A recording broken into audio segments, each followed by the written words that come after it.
Hello दोस्तों, कैसे हो आप। आई होप आप सभी के सभी बहुत अच्छे होंगे। मैं लक्की स्वागत करता हूं आप सभी का आपके अपने यूट्यूब चैनल मैथ्स दीवाने पर। ठीक है गाइस, अभी जो अपन आज से एक नई सीरीज़ की शुरुआत करने जा रहे हैं, मंजिल ए लीजेंड। ठीक है, और ये इसके अंदर आपको डेली के 3 से 4 शॉर्ट वीडियो मिलेंगे। ठीक है, शॉर्ट ट्रिक मेथड मिलेगी इसमें। 3 से 4 अपन क्वेश्चन करेंगे डेली के, और ये क्लास अब डेली होगी। और ये क्लास किस किस के लिए इंपॉर्टेंट है, ये क्लास है एसएससी सीजीएल मेंस वालों के लिए जिनका मेंस का एग्जाम है, उसके अलावा एसएससी सीएचएसएल वालों के लिए। और अगर कई हार्ड क्वेश्चन आ रहे हैं तो ये आपके काम आ सकती है एमटीएस में। जैसे एमटीएस का कोई भरोसा नहीं होता, एमटीएस में किसी भी लेवल के सवाल पूछे जा सकते हैं। अभी जीडी का पेपर चल रहा है तो जीडी वालों के लिए। बाकी ये क्लास जो अब है वो एसएससी सीजीएल मेंस वालों के लिए और सीएचएसएल वालों के लिए बना रहा हूँ। सवाल भी वैसे ही है। ठीक है, और इस सीरीज़ का नाम होगा अपना मंजिल ए लीजेंड। ठीक है, मंजिल ए लीजेंड। ठीक है, तो इस सीरीज़ की अपन नई शुरुआत करने जा रहे हैं। चैनल पे अगर नए आते हो तो चैनल को सब्सक्राइब जरूर करना, और जो ये सेशन है शॉर्ट वीडियो का, इसको शेयर कर देना अपने दोस्तों के साथ। ठीक है, ये क्लास अपनी ज़्यादा लंबी नहीं होगी, डेली की 10 या 15 मिनट की क्लास होगी। 3 से 4 सवाल आपको यहाँ पे पूरे समझाए जाएंगे, फुल टू फुल। ठीक है, तो करते आज के ये सेशन की शुरुआत। पहला सवाल आपकी कॉपी पर, सीजीएल मेंस वाले जरूर देख ले। ठीक है, पहला सवाल बोला है। सवाल में क्या क्या बोल रखा है, सवाल में मैं आपको पूरा सवाल पढ़ के बता देता हूँ। एक बार कलर चेंज कर लेते। ठीक है, अमित, सबीर और राजू किसी काम को 15, 30 और 40 दिनों में कर सकते हैं। ठीक है, क्या बोला है कि एक अमित है, एक सबीर नाम का बंदा है और एक राजू नाम का बंदा है। ये लेता है 15 दिन, ये लेता है 30 दिन और ये लेता है कितना, 40 दिन। तीनों का क्या करेंगे, एलसीएम ले लेंगे। एलसीएम आ गया, आप बोलोगे 120। इफिशिएंसी आ गई तीनों की, निकल के कितनी आ गई, आप बोलोगे इफिशिएंसी निकल के आ गई 8। 30 का भाग देंगे तो 4 और 40 का भाग देंगे तो 3। ये इफिशिएंसी निकल के आ गई। यहाँ तक सवाल अपना कंप्लीट हो गया। उसके बाद में क्या बोल रहा है, all 3 started the work but after 4 days working together due to a minor accident the efficiency of Amit and Sabir. यहाँ से बाद में पढ़ते, पहले बोल रहा है कि तीनों के तीनों आदमी 4 दिन तक साथ काम करते हैं। यहाँ पे मैं अंडरलाइन कर रहा हूँ ना, इसको देखना। तीनों के तीनों आदमी 4 दिन तक एक साथ काम करते हैं। तीनों की इफिशिएंसी कितनी है, आप बोलोगे तीनों की इफिशिएंसी मिला के 15। अगर ये 15 के हिसाब से 4 दिन काम करेंगे तो बाबू कितना काम कर लेंगे, कितना काम कंप्लीट हो जाएगा, आप बोलोगे 60 काम कंप्लीट हो गया। 60 काम एक्सीडेंट के पहले कंप्लीट हो चुका अपना। अब कितना काम बचा, आप बोलोगे अब रिमेनिंग वर्क कितना बचा है, 60 ही बचा है।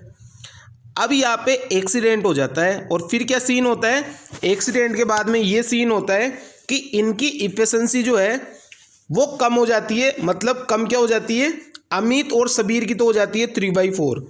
अमित की इफिशिएंसी कितनी थी, 8, और सबीर की कितनी थी, 4। इसका 3/4 हो जाएगी।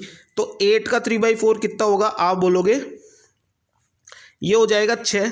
यानी अमित की अब हो गई 6 इफिशिएंसी।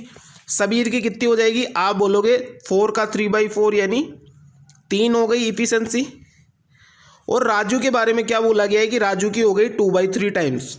राजू की कितनी हो गई, आप बोलोगे राजू की हो गई 2/3 टाइम्स। इसको मैं क्लियर कर रहा हूं ताकि आपको अच्छे से दिख पाए। ठीक है, इसकी हो गई, अमित की हो गई 6, सबीर की हो गई 3, और राजू की कितनी हो गई, राजू की थी 3, तो 3 का 2/3 हो गई। तो आप बोलोगे कि 2 हो गई इसकी इफिशिएंसी। ठीक है, अब नई नई इफिशिएंसी कितनी आ गई, 6, 3 और 2। अब क्या बोला है सवाल में कि find the time taken to complete remaining work after accident. Accident से पहले कितना काम कर चुके हैं अपन, 60। एक्सीडेंट के बाद में काम कितना बचा, 60। तो यही बोला है कि एक्सीडेंट के बाद में जो 60 काम बचा है वो कितने दिनों में कंप्लीट होगा, तो आप बोलोगे 60 काम करवाना है। इफिशिएंसी कितनी है, 6, 3 9 और 2 11, तो 60/11 डेज में काम पूरा हो जाएगा। यहाँ पे ऑप्शन में 60/11 है तो आंसर क्या हो जाएगा, 60/11। अगर ऑप्शन में 60/11 नहीं होता तो फिर अपन क्या करते, भाग देते, तो 5 सही, 5/11, ये भी अपना आंसर सही हो जाता। तो जो भी ऑप्शन में होगा वो अपन टिक कर देंगे, दोनों के दोनों आंसर सही है। तो इसका आंसर क्या हो जाएगा, 60/11। ठीक है, बढ़ते नेक्स्ट सवाल पे। नेक्स्ट सवाल को ध्यान से सुनना। ठीक है, क्या बोल रहा है सवाल में, मिस्टर अभिषेक, कोई अभिषेक नाम का बंदा है, उसका मंथली एक्सपेंडिचर के बारे में बोला गया है। ठीक है, कि फर्स्ट 4 मंथ का जो एक्सपेंडिचर है वो 2600 रुपये। अगर एक महीने का 2600 रुपये है तो 4 महीने का कितना हो जाएगा? आप बोलोगे 4 महीने का हो जाएगा 2600 गुणा में 4 या 5200 गुणा में 2 यानी 10,400 रुपये। ये फर्स्ट 4 महीने में इसने ख़त्म कर दिया, एक्सपेंड कर दिया। फिर क्या बोल रहे हैं? अगले 5 महीने में वो इस प्रकार पैसे खत्म करता है कि पिछले से 400 रुपये ज़्यादा, 400 रुपये मोर है ना, तो 400 रुपये ज़्यादा। पहले 2600 कर रहा था तो अब 400 रुपये ज़्यादा करेगा, 400 रुपये ज़्यादा करेगा, मतलब पहले 2600 कर रहा था तो अब 3000 खत्म करेगा। और वो भी कितने महीने तक? आप बोलोगे 5 महीने तक, क्योंकि लिखा हुआ है ना नेक्स्ट 5 मंथ। तो अगले 5 महीने के लिए 3000 रुपये के हिसाब से ख़त्म करेगा तो 15,000 रुपये ख़त्म कर देगा। करेगा नहीं करेगा? कर देगा 15,000 रुपये ख़त्म। ये 15,000 रुपये आ गया। इसके बाद में क्या बोल रहे हैं? If he spend 5600 in all during the remaining 3 months of the year. देखो यहाँ पे 4 मंथ, यहाँ पे 5 मंथ, 9 मंथ कंप्लीट हो गए। अब बोला है कि जो लास्ट के 3 मंथ बचे ना, इस 3 मंथ में इसने 5600 रुपये अलग से ख़त्म कर दिए। कितने ख़त्म कर दिए? आप बोलोगे 5600 रुपये अलग से ख़त्म कर दिए। तो भाई साहब ये इसका एक्सपेंडिचर हो गया इतना, 10,400, 15,000 और 5600। तो इसको अपन 16,000 और 15,000, देखो 10,400 और 5600 16,000, 16,000 और 15,000 कितने हो गए? आप बोलोगे 31,000 हो गए। 31,000 रुपये ये ख़त्म कर चुका। और सवाल में क्या बोला है कि उसकी इनकम जो है वो 50,000 रुपये एनुअल इनकम। अगर इसकी इनकम है 50,000 रुपये, इसने ख़त्म कर दिए 31,000 रुपये, तो आप बताओ कि बचेंगे कितने? 19,000 रुपये बचेंगे इसके पास। यही बचे 19,000 रुपये। सेविंग क्या हो गई? 19,000 रुपये हो गई। अब इसने क्या बोला है कि उसने कितना रुपये सेव किया, वो परसेंटेज अपने को बताना है। अब आप एक चीज़ बताओ, 19,000 रुपये बचा रहा है 50,000 रुपये, तो 100 पे कितना बचाएगा? आप बोलोगे इंटू 100। 4 जीरो से ऊपर वाले 4 जीरो काट दो, 190 बटा में 5। 190 बटा में 5 क्या होता है? आप बोलोगे 38%। तो आंसर कितना आ जाएगा? 38%, ऑप्शन नंबर 3। ये इसका बिल्कुल करेक्ट आंसर है। आसान सा सवाल है भाई। पहले 4 महीने में 2600 रुपये के हिसाब से ख़त्म करेगा तो 10,400 रुपये ख़त्म कर दिए। अगले 5 महीने 3,000 रुपये ख़त्म करेगा पर मंथ के हिसाब से, तो 15,000 रुपये ख़त्म कर दिया। फिर बाकी के जो 3 महीने बचे उसमें इसने 5600 रुपये ख़त्म करे 3 महीने में। तो टोटल इसने इनकम 50,000 थी, उसमें से 31,000 रुपये ख़त्म कर चुका। तो बचाया कितना? आप बोलोगे 19,000। तो यही सवाल में पूछ रहा है कि 19,000 50,000 का कितना परसेंट है। तो आंसर कितना आ गया? 38%। ठीक है, बढ़ते नेक्स्ट सवाल में।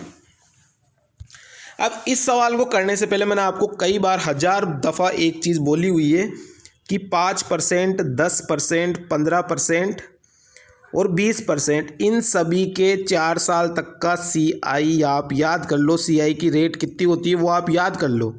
ये कहानी यही ख़त्म नहीं होती है, ये कहानी स्टार्ट होती है इस सवाल के माध्यम से, यहाँ से स्टार्ट। ठीक है, इसलिए मैंने बोला था भाई 5, 10, 15, 20 ये ज़्यादा पूछा जाता है, तो इसको आप याद कर लेना। अब सवाल में क्या बोला है कि चक्रवृद्धि ब्याज पर कोई राशि 3 वर्षों में स्वयं की 72.8% अधिक हो जाती है। अब अगर आपको 20% की रेट याद होती ना, कि 20% का 4 साल का CI कितना होता है? 20% का 4 साल का CI होता है कितना? आप बोलोगे 72.8%। अगर आपको यकीन नहीं हो रहा तो आप भाग दे के देख लो या निकाल के देख लो। कैसे?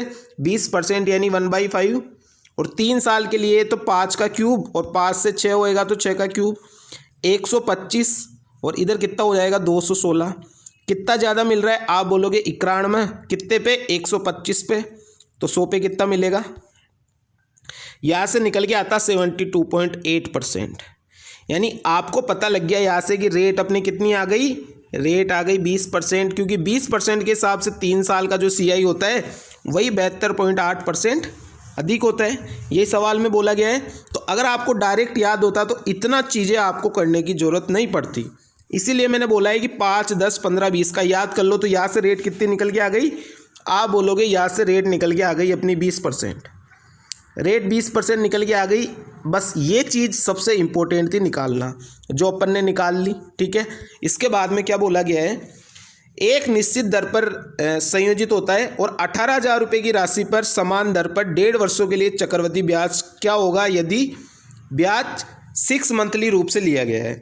अब आप एक चीज़ बताओ, ये ईयरली है, ईयरली है ना ये। अब अगर 6 मंथ होगा हाफ ईयरली, तो हाफ ईयरली में क्या होता है, रेट हो जाएगी आधी यानी 10 हो जाएगी। और टाइम कितना लगेगा आप बताओ, हर 6 महीने में ब्याज लेगा तो 1.5 साल यानी 6 महीने के 3 स्लॉट यानी कितनी बार वो ब्याज लेगा आप बोलोगे 3 टाइम्स, 3 टाइम्स ही लेगा। अब यहाँ पे भी आपको अगर 10% का 3 साल का CI कितना होता है 3 ईयर CI, तो आप बोलोगे 33.1%, यही होता है 33.1%। तो आंसर कितना आ जाएगा 18,000 का 33.1%, 18,000 का 33.1%। और आंसर अपना कितना आ जाता, आप बोलते 5958, यही आंसर हो जाता। तो आंसर कितना हो जाता, ऑप्शन नंबर 4 5958। ये तो था इतना लंबा सॉल्यूशन, लेकिन आपको इतना लंबा एग्जाम में नहीं करना है, आपको डायरेक्ट रेट याद होनी चाहिए मेरे भाई, ठीक है। इसीलिए मैंने इतनी बार आपको ये चीज़ें बताई है। अब आप एग्जाम में क्या करते हैं, आपको पता है 72.8% किस में अधिक होगी, तो आप बोलते रेट 20% हो गई। अब अगर हाफ ईयरली के हिसाब से है, हाफ ईयरली में रेट कितनी हो जाएगी 10% हो जाएगी। और कितने स्लॉट बनेंगे 6 महीने के, 1.5 वर्ष से तो 3 स्लॉट बनेंगे। अब आपको 10% का डायरेक्ट याद होता है कि 33.1% होता है 3 साल का, तो आप डायरेक्ट बोलते 180 गुणा में 33.1 और आंसर कितना आ जाता 5958। आंसर कितना आ जाता मेरे दोस्त 5958, ऑप्शन नंबर 4। तो भाई साहब ये चीज़ें आपको याद होनी चाहिए। अगर आपको याद भी नहीं है फिर भी मैं यहाँ पे पूरी चीज़ें आपको पूरा एक्सप्लेन करके बता रहा हूँ, ठीक है। तो कैसी लगी वीडियो आप मेरे को बताना, लाइक करना क्लास को, और क्लास अगर पसंद आए तो कमेंट करके ज़रूर बताना और क्लास को आगे शेयर कर देना।